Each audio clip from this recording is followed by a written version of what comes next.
Good morning. Chapter 5.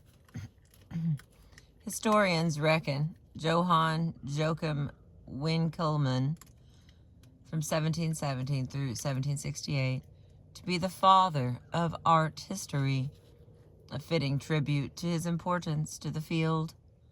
And while Winckelmann did not contribute directly to theories of race, he does play a large role in the story by passing along assumptions on the ideal form and color of human beauty that inspired much 18th and 19th century racial theorizing. The hard, pure, white aesthetic that Winckelmann popularized rested on the authority of the Renaissance, making the issue of whiteness versus color more than simply a question of taste.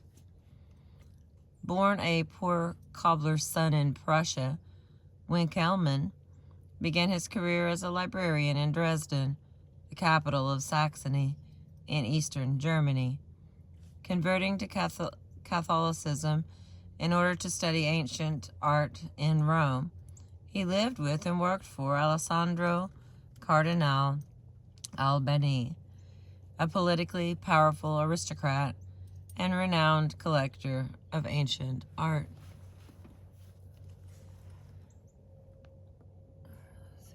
It's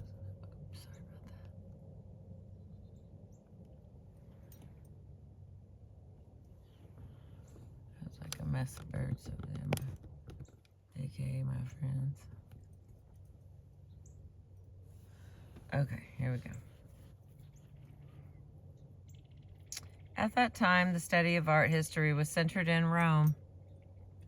For access to the glories of Egypt and Greece was severely constricted by Ottoman imperial control. Travel was perilous. Moreover, Italy was a sunny, welcoming place and a great deal of fun. Hey. Oh, stop it. Get over it. Stop it.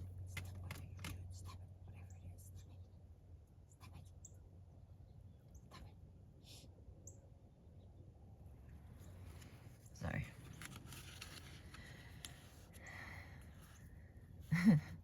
Okay. At that time, the study of art history was centered in Rome, for access to the glories of Egypt and Greece was severely constricted by Ottoman imperial control. Travel was perilous. Moreover, Italy was a sunny, welcoming place and a great deal of fun, all of which appealed to 18th century German scholars. In something called The History of the Art of Antiquity, from 1764 through 67, Winckelmann's towering 2-volume work quickly became the international gold standard in the history of ancient art. This book, both a chronology and a canon of ancient art loaded with Winckelmann's knowledge, also seeks to correlate differences of style with history and archaeology. Such ambition laid the basis for scientific, art, historical investigation, and lasted far longer than the details of his dating. Winckelmann's main thesis held that Greek art, the finest of all time, grew out of the freedom of its culture. Going further, Winckelmann advanced the notion that modern Westerners should embrace the Greek way of life and freedom. To achieve Greek excellence in art and presumably all of culture, not only did he establish a chronology and a canon of ancient art, he also championed an ideology of ancient Greek beauty based on his own gay male aesthetic. At the heart of his work were beautiful boys, themselves central to making ancient Greeks into timeless, universal paragons of beauty. The fetishization of ancient Greek beauty is not of Winckelmann's invention, but as the icon of cultural criticism, he quite easily deepened it. For instance, Winckelmann declared the Apollo Belvedere, already the most famous statue in Europe, the embodiment of perfect human beauty. Like many of his contemporaries, Winckelmann had to balance his Eurocentrism, against a central cultural relativity. He admits that various peoples display different body types, thus causing tastes to vary. Clearly, human beings find people like themselves beautiful. Even so, trapped in his German-Italian aesthetic, he pronounces Chinese eyes an offense against beauty, and Kolmuk's flat noses an irregularity. In the final analysis, however,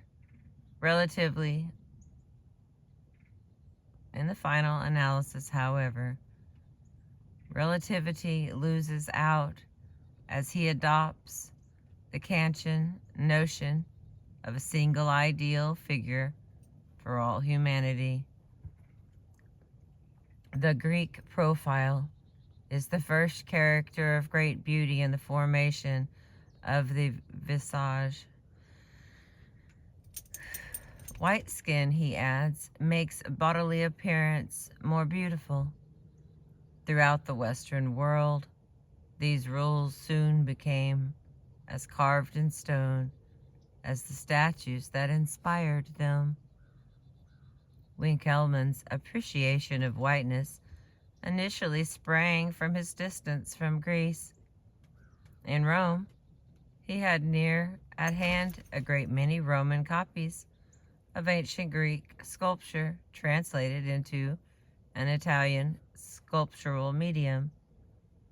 Unaware that the Greek originals were often dark in color, he did not know, or glossed over the knowledge, that the Greeks routinely painted their sculpture. He saw only Roman versions of beautiful young men, carved of hard Italian marble that shone a gleaming white. Thus Winckelmann elevated Rome's white marble copies of Greek statuary into emblems of beauty and created a new white aesthetic. It would apply not only to works from antiquity, not only to Greek art, but to all of art and all of humanity. Okay, we got a little note down here. In 1873, Walter Pater maintained that Winckelmann's admiration of the bodies depicted in ancient Greek statuary was not merely intellectual. Winckelmann's romantic, fervent friendships with young men brought him into contact with the pride of the human form. Winckelmann disdained art depicting women, for he considered the supreme beauty of Greek art rather male than female. Okay, fine. After that, I'm going to show you this picture. I mean, I've seen this so many times. And there it is.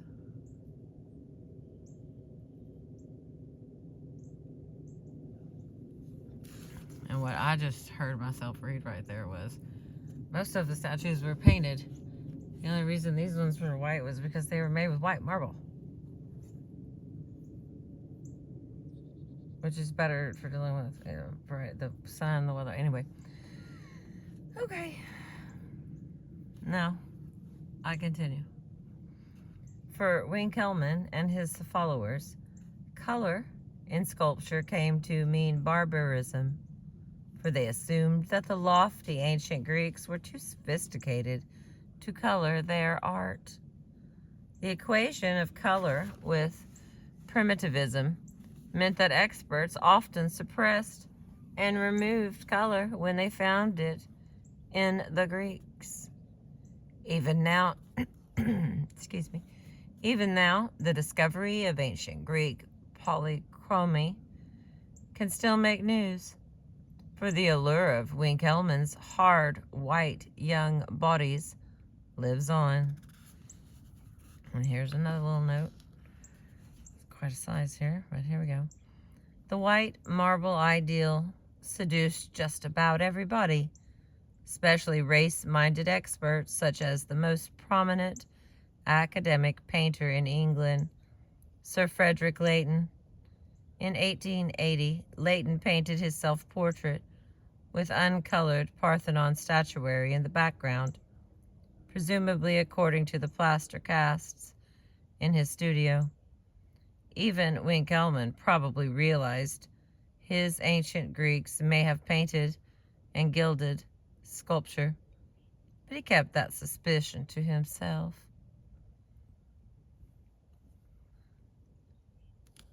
Okay.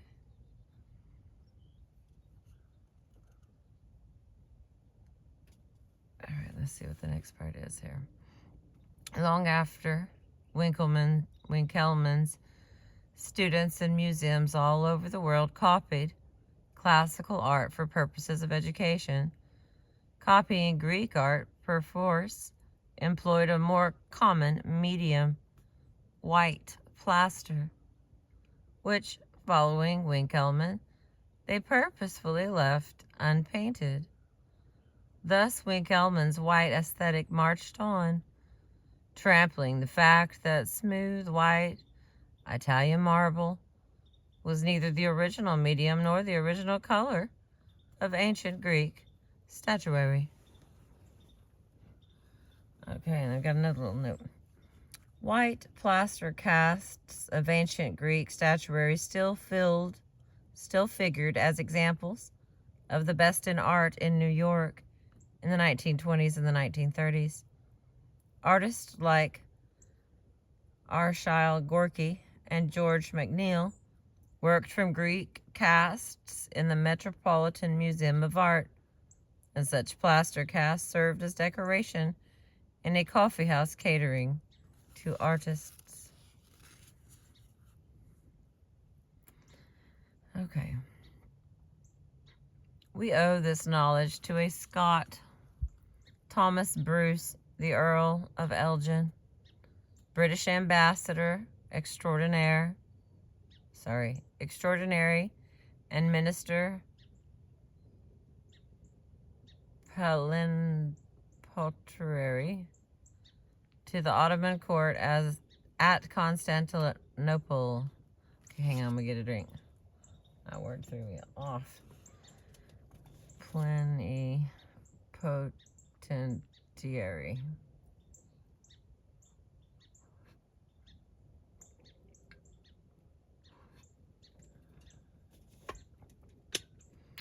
Okay, keeping on. Bruce's admiration of Winckelmann's Greeks extended to decorating his house in Fife, Scotland, with Greek art in order, he said, to elevate the standard of British art.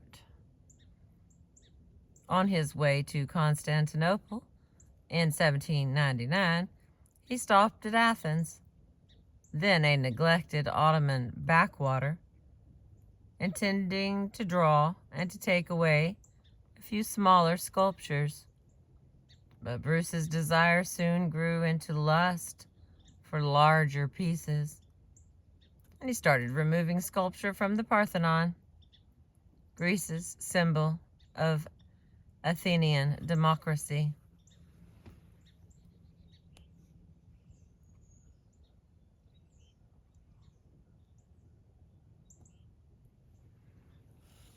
When local Turkish authorities balked, Bruce appealed to Central Ottoman authorities far away in Constantinople. Swayed by his argument that the Parthenon was already prey to vandals, the Ottoman court finally allowed him to pry off and ship huge pieces of the Parthenon's architectural sculpture, Metopes friezes, and pedimental figures between 1802 and 1806. The cost ultimately exceeded Bruce's pocketbook, forcing him to sell the sculpture to the British government in 1816 for exhibit in the British Museum, where it remains despite Greek campaigns for its return. The Parthenon marbles Elgin took to Britain do not consist of marble, but a darkly pitted Greek marble. No, I'm sorry. The Parthenon marbles Elgin took to Britain do consist of marble, but a darkly pitted Greek marble, rather than the smooth, snowy white variety more common in Italy. Here lay an aesthetic problem: whiteness versus color. The alarming history of European marble, quote, cleaning, includes a chapter on this statuary describing a drive to make ancient Greek art white that nearly destroyed the art itself. In the 1930s, workers in the British Museum were directed to remove the dark patina with metal tools on the mistaken assumption that their proper color should be white. Such a quote-unquote cleaning seriously damaged the Parthenon marbles, prompting an inquiry by the museum's standing committee that halted the work. Clearly, the Winckelmann's obsession with whiteness had a large and lingering downside. All right. Winckelmann was murdered in Trieste in 1768 under questionable circumstances on his way back to Dresden from Rome. His most recent biographer contends that the murder occurred in the course of a robbery that Winckelmann was resisting, but other authorities suspect that Winckelmann, an older gay man with a taste for adventure, ran afoul of rough trade. When Winckelmann died, Johann Wolfgang von Goethe, I know I'm saying that wrong, but that's how I say it.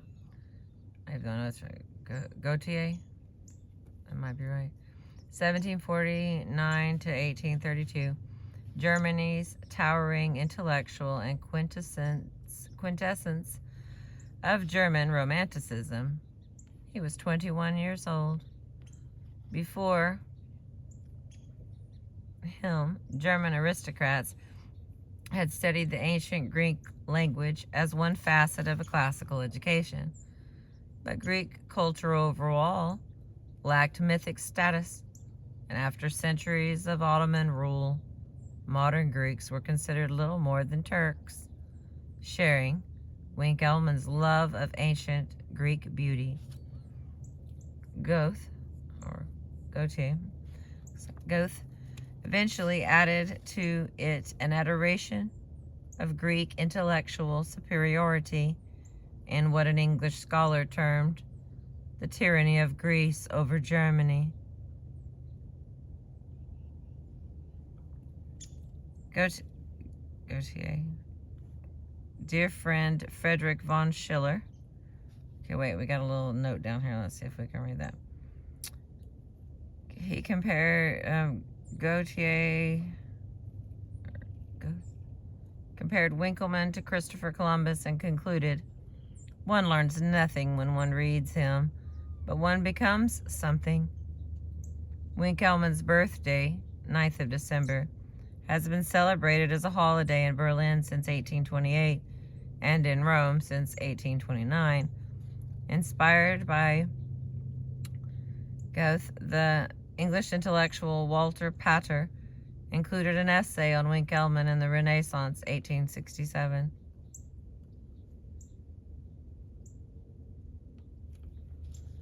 What? All right, backwards. Goethe's dear friend Friedrich von Schiller wrote several poems on Greek themes, notably The Gods of the Greeks from 1788. We're still clear. and Goethe published Winckelmann's Un sein, Winckelmann and His Century, 1805. Over time, Goethe's prestige made ancient Greek intellectual superiority so dominant that German intellectuals began to claim ancient Greek bodies and culture as their true ancestors.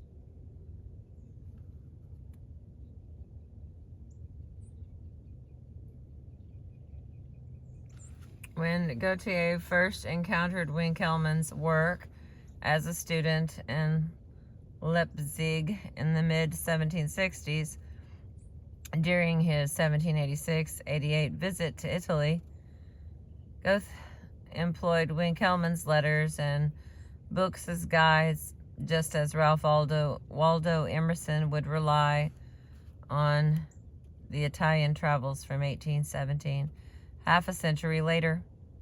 Also, like Winckelmann, Gautier never actually went to Greece in the same way. Emerson adored Gautier and the Saxons without ever setting foot on German soil. In his own work, Gautier repeatedly addressed Greek themes, such as those in Iphigenia in Tauris from 1787, and the unfinished Achilles, abandoned in 1800, Faust from 1808 and 1832. His masterpiece includes an implausible section featuring Helen of Troy, herself an embodiment of perfect human beauty. In Faust's second part, Helen takes refuge from an angry Menelaus in Germany. There she meets Faust, who seduces her, and they have a son. Euphorion, an allegorical Lord Byron, the most famous of the English romantics and a martyr to the Greek war for independence. Byron synthesized Nordic and Greek ideals. Like Lord Byron, Euphorion must die.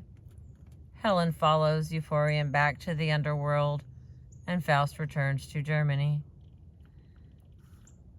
Okay, Faust and the Helen episode of Act 3 caused Gautier great difficulty and took him more than a quarter of a century to write. Its achievement signaled Gautier's realization that Winckelmann was wrong.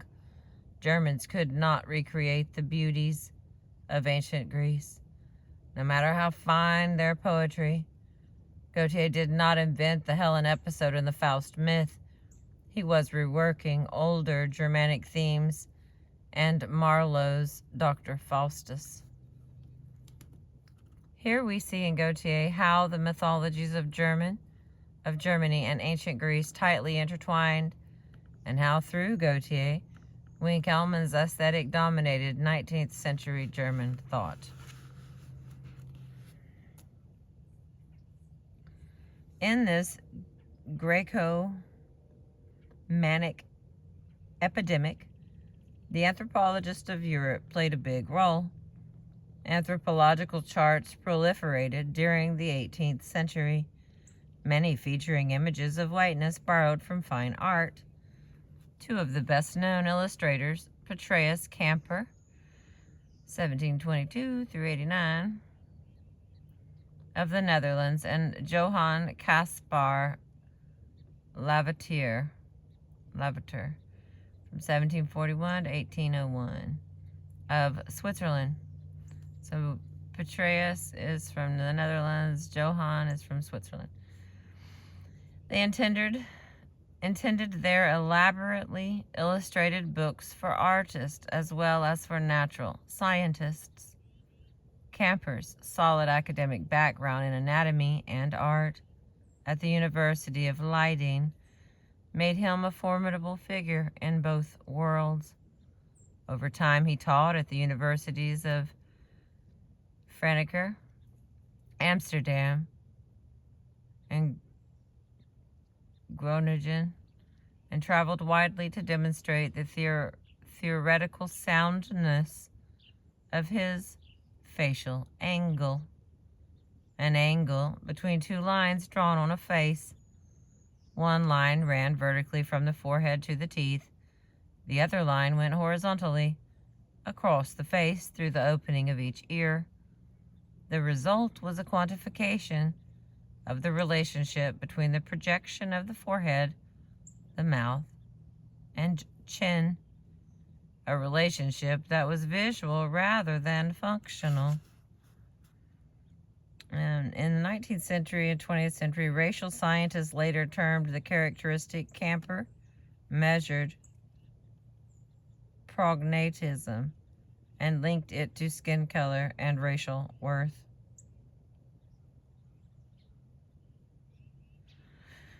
Okay. The popularity of so simple and beautifully illustrated a method of human classification took Camper quite a long way. Welcomed in England, he was made a Fellow of the Royal Society.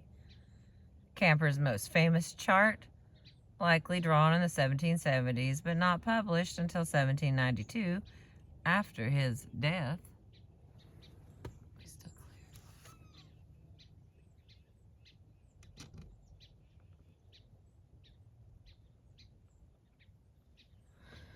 Oh, Lordy.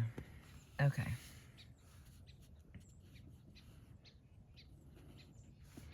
It delivers sharply conflicting messages in a deeply confusing manner. On the PetraeusCamper.com website of Camper's biographer Myron Claude Megier, this is the only image associated with Camper's work. All right. Here's a chart here on contrasted faces. Apparently, comparing faces and skulls as viewed straight on with lines drawn through several points on each skull and face, the chart is intended to depict the facial angles of an orangutan, which is a chimpanzee, at top left, a Negro, a Kalmuk, over to a European, and Apollo Belvedere, in that order. One source of confusion lies in the use of frontal views to illustrate measurements reckoned in the profile. The facial angles shown are 58 degrees for the orangutan chimpanzee, whose mouth projects beyond his forehead, 70 degrees for both the Negro and the Kalmuk, whose faces are more vertical, 80 degrees for the European, and 100 degrees for the Greek god. Camper's order introduces a further crucial ambiguity. As an advocate of human equality, Camper held all along that this chart demonstrates the near parity of the human races. The numbers associated with the chart 58, 70, 80, and 100, do so, in fact, reveal Negro and Kalmuk facial angles closer to the European than to the orangutan chimpanzee, and less separate from the European than the European is from the Greek god. This, Camper maintained, was his message, whose fundamental meaning lay in his numbers. He insisted on the unity of mankind, even going so far as to suggest that Adam and Eve might well have been black, because no one skin color was superior to the others. Brotherhood, however, was not the meaning the chart conveyed to others. Okay, I'm going to show you the chart. Okay, let's get you clear.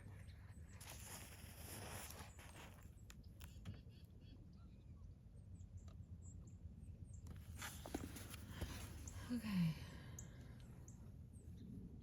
Come back to me. There we go. A far different message emerges from Camper's chart's visual layout, one that completely undercut his egalitarian beliefs.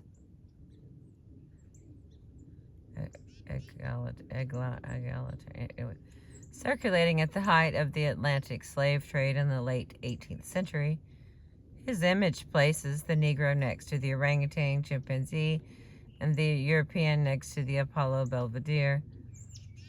position, not relative numbers, came across most clearly.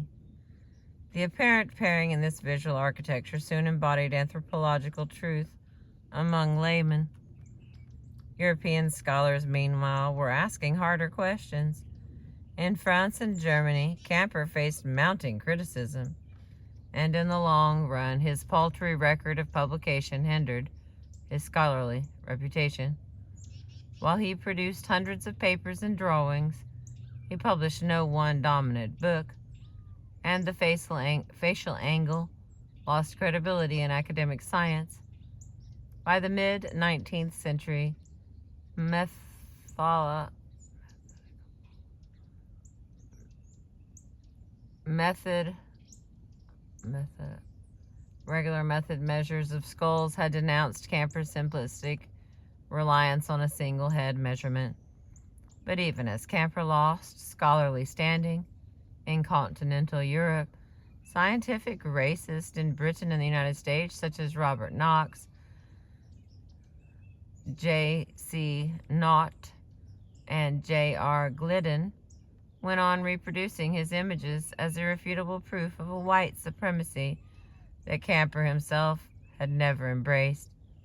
Johann Caspar Lavater of Switzerland traveled a somewhat parallel trajectory.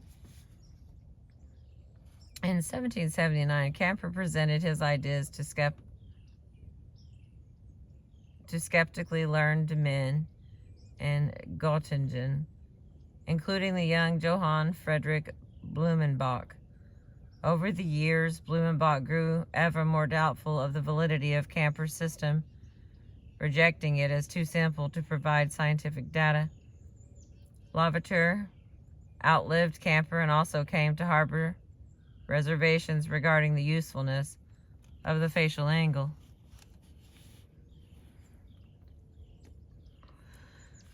Okay. As a Protestant clergyman and poet in Zurich, Lavater firmly believed that God had decreed one's outer appearance, especially the face, to reflect one's inner state. His illustrated books, On Physiognomy, 1772, and Essays on Physiognomy, designed to promote the knowledge and love of mankind, written around 1775 through 1778. They were immediately translated and widely circulated. Familiar among scholars and laymen alike, these works lavishly demonstrated the supposed correlation between personal beauty and human virtue, between outer looks and inner soul, an attractive and simple-minded notion. Lavater amplified Winckelmann's views on the ancient Greeks, dedicating sections of his masterwork on physiognomy to the ideal beauty of the ancients. He also repeated the commonplace that modern Greeks differed fundamentally from the ancients. Here's what he said specifically. The Grecian race was then in antiquity more beautiful than we are. They were better than us, and the present generation of Greeks is vilely degraded. Although Lavater, like Camper, saw Greek beauty as typically European, he disagreed with Camper over the ideal facial angle, and this was an important feature in their minds. The forehead of Lavater's Apollo sloped backwards rather than rising vertically. Of course, none of this, to us, trivial disagreements undermined the central concept of white beauty's embodiment in the same Greek god. Opinion swept back and forth across Europe on these racial matters. At first, Lavater, like Camper, impressed practically everyone, including the young Gautier and his vivid illustrations. and his books became bestsellers. But Gautier and other supporters soon fell away as Lavater faced critics led by Blumenbach's friend, the Göttingen intellectual George Christoph Lichtenberg from 1742 through 1799, known then for his witty epigrams, non-understandable in English and now remembered mainly in Germany. Not non, it was none. None understandable in English. Okay, Lichtenberg had excellent reasons for mistrust. According to Lavater's theories, he, being humpbacked and uncommonly ugly in the popular view, would thereby lack inner worth. There was nothing Grecian about Lichtenberg. Camper, too, viewed Lavater's work skeptically, even though the two men shared the same conceptual weaknesses. Scholars also ultimately rejected Lavater's views as too simplistic, yet his conceits that the skull and face in particular reveal racial worth and that the head deserves careful measurement lingered on among natural scientists. Lavater, for his part, went much further, publishing books filled with portraits of the illustrious and the lowly in order to document what he deemed the close relationship between head shape and character. Both Camper and Lavater correlated outer appearance with inner worth through the instinct of physiognomical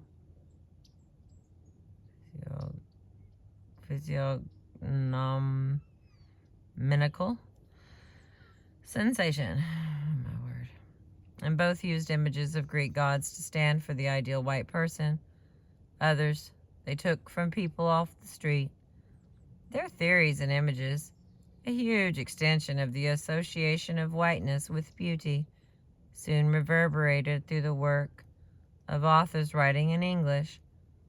As Camper's and Lavater's images moved across the English Channel through the learned lectures and publications of John Hunter and Charles White.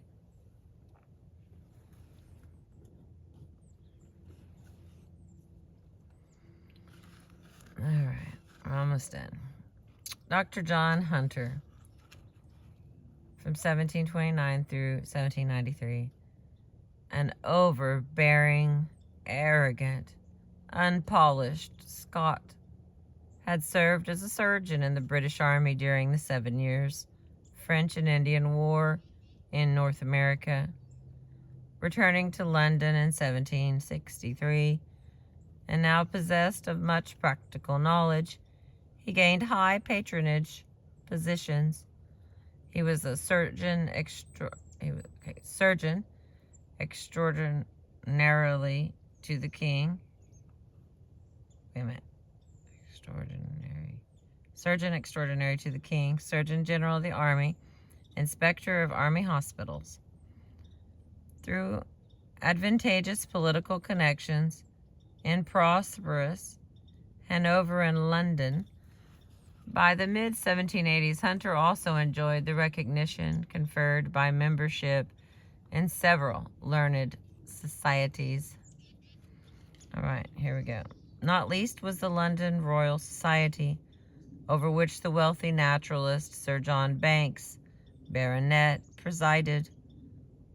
Hunter so cherished his membership in the Royal Society that he named his only surviving son John Banks Hunter.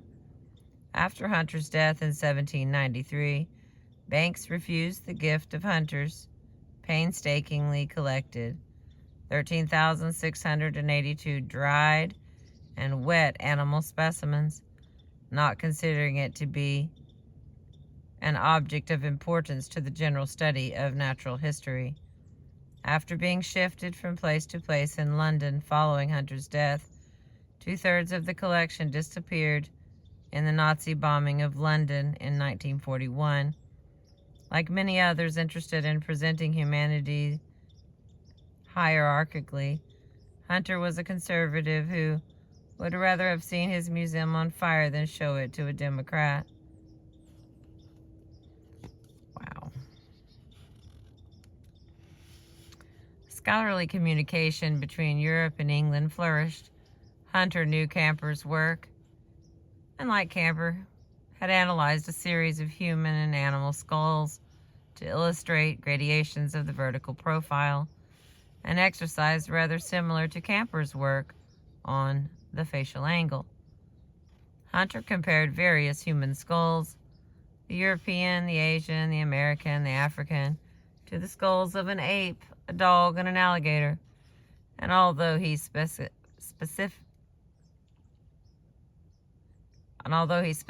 denied any hierarchical intent, Hunter's imagery inspired the obstetrician, Charles White, to think about race as physical appearance.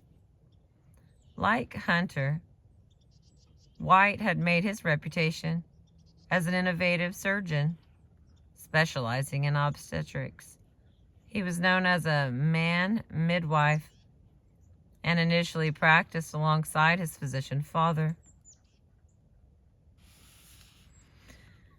Okay, here's that little side note. White advocated natural childbirth. His treatise on the management of pregnant and lying-in women, published in 1773, was translated into French and German and appeared in an American edition as well. White had studied medicine in London with John Hunter's brother William, to whom he dedicated the treatise.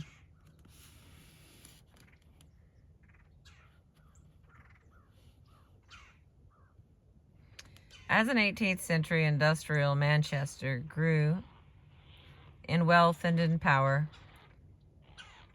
Charles White's social and intellectual reputation soared. Long interested in natural history, he increased his study of the links between various kinds of humans and animals in the 1790s. One of Charles White's illustrated 1795 lectures to the Literary and Philosophical Society of Manchester, of which he was a founding member, appeared in print in 1799 as an account of the regular gradation in man and in different animals and vegetables, and from the former to the latter. There's our last little note on that. A well-respected medical doctor in his own right, White also published notes from John Hunter's lectures in anatomy, as well as treatises on gynecology and obstetrics.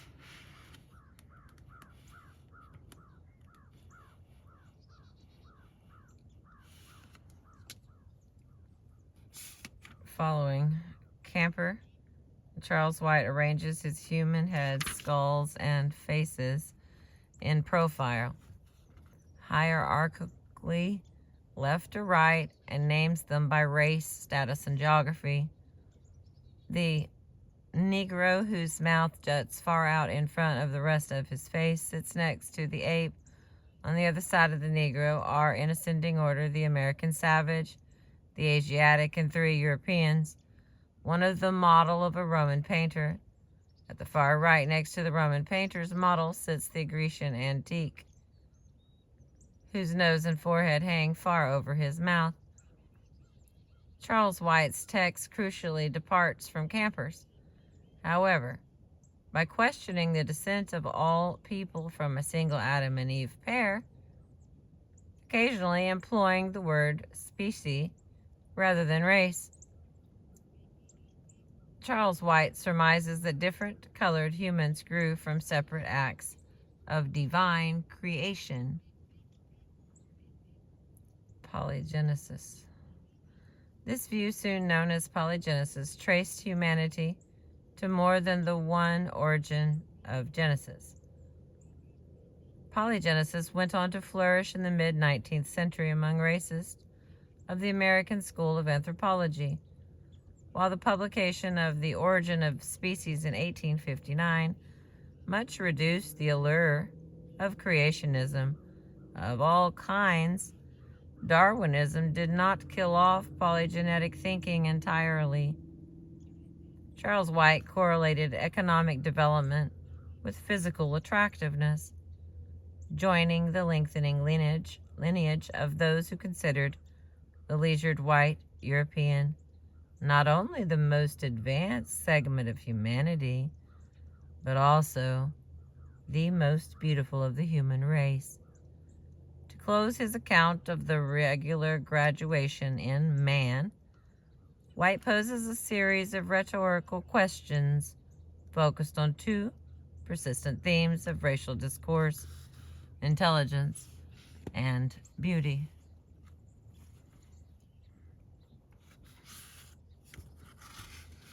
It's like one more page.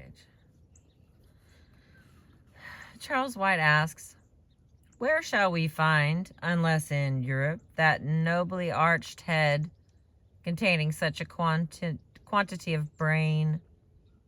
The mention of brain leads to a physiognomy of intelligence that recalls Camper's facial angle.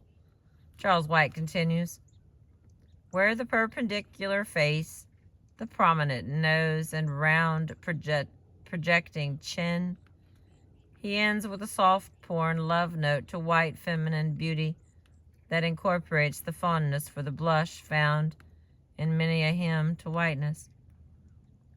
Charles White and Thomas Jefferson share, with many others, their enthusiasm for the virtuous pallor of privileged women. Inquiry something. In Notes on the State of Virginia, written in the early 1780s, Jefferson asks rhetorically, is not the foundation of greater or less share of beauty in the two races of importance? Are not the fine mixtures of red and white the expressions of every passion by greater or less suffusions of color, and the one preferable to the eternal monotony which reigns in the countenances, that immovable veil of black which covers all the emotions of the other race?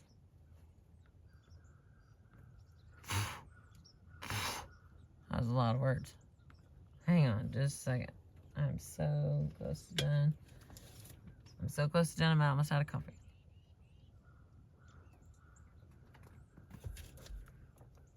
Okay, here we go.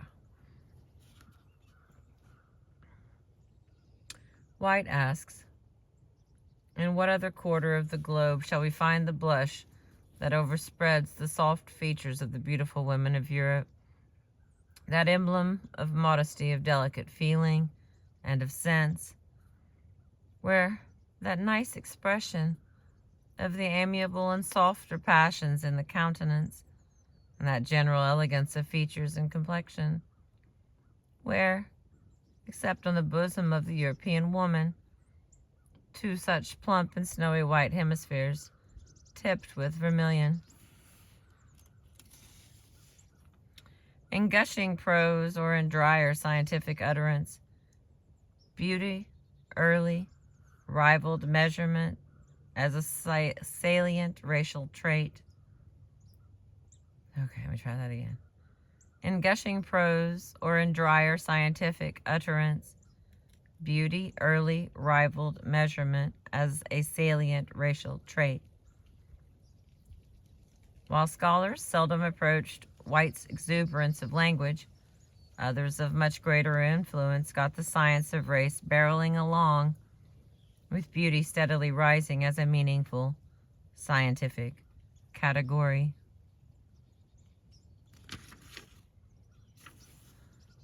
I'm going to show you this because that's the end. Here's the ultimate chart written by this other dude.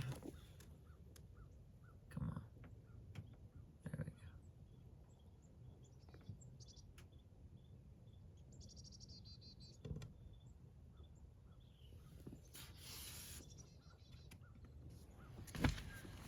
go. Alright.